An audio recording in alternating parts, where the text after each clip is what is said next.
Друзья, всем привет! Решил записать этот ролик, потому что, в принципе, для меня это было в диковинку, в новинку, и для всех, кто хочет понять, как происходит поверка счетчика горячей и холодной воды, сколько это стоит и какие проблемы могут возникнуть. Ролик для вас коротенький, недолгий. Прежде чем поделюсь своими наблюдениями,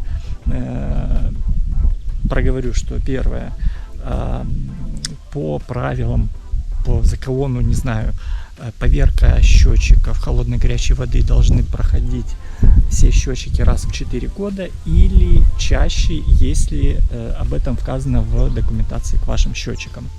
Чаще всего это раз в 4 года, плюс-минус.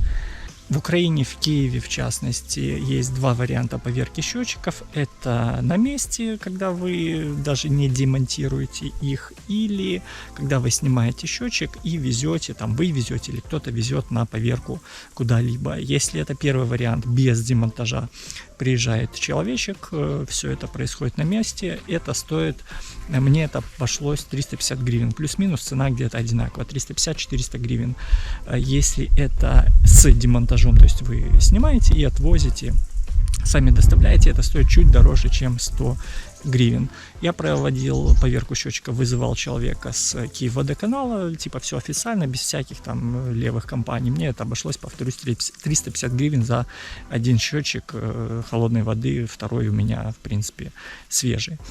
На что я хочу обратить внимание? Первое и самое главное, вам должны выдать две бумажки.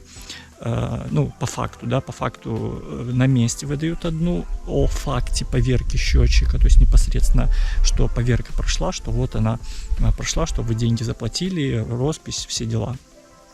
И вторая бумажка — это уже свидетельство, когда отправляют ваши данные, это не происходит сразу, это происходит недели через две, отправляют ваши данные по поверке счетчика, и лаборатория или кто-то там уже определяет, прошел счетчик проверку или нет. И в ответ вам, в частности у меня, на новую почту прислали письмо с свидетельством. Вот так вот оно выглядит, это свидетельство.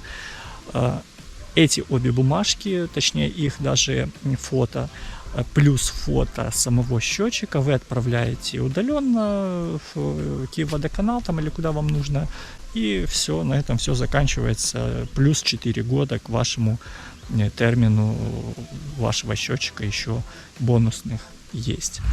Как все происходит на самом деле, смотрите видео, а также тот нюанс, на который попадаются некоторые жильцы, да, некоторые люди, которые заказывают поверку счетчика от нечистых на руку всяких специалистов, о чем я уже в видео.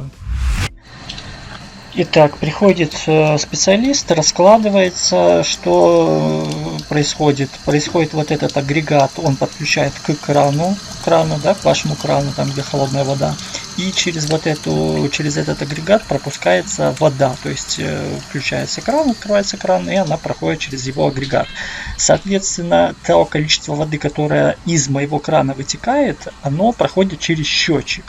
В это же самое время он вешает камеру, да, вот эта черненькая эта камера, и беленькая вот это на прищепке зеркало,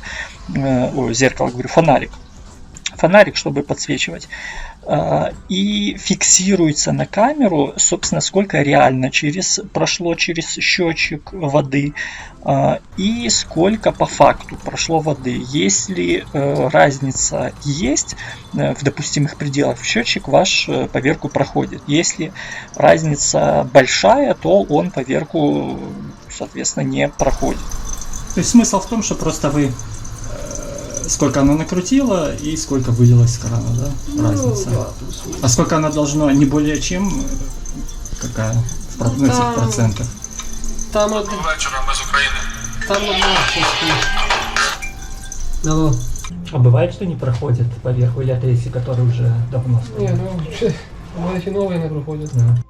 Занимает все это дело, я не знаю, минут 5, наверное, времени, по крайней мере, подключение, отключение, все происходит очень быстро, ну и воды там вытекло относительно немного. А теперь тот нюанс, о котором я говорил и который нужно всегда держать в голове, потому что, ну, назовем так, нечистые на руку всякие дельцы, они могут этим пользоваться.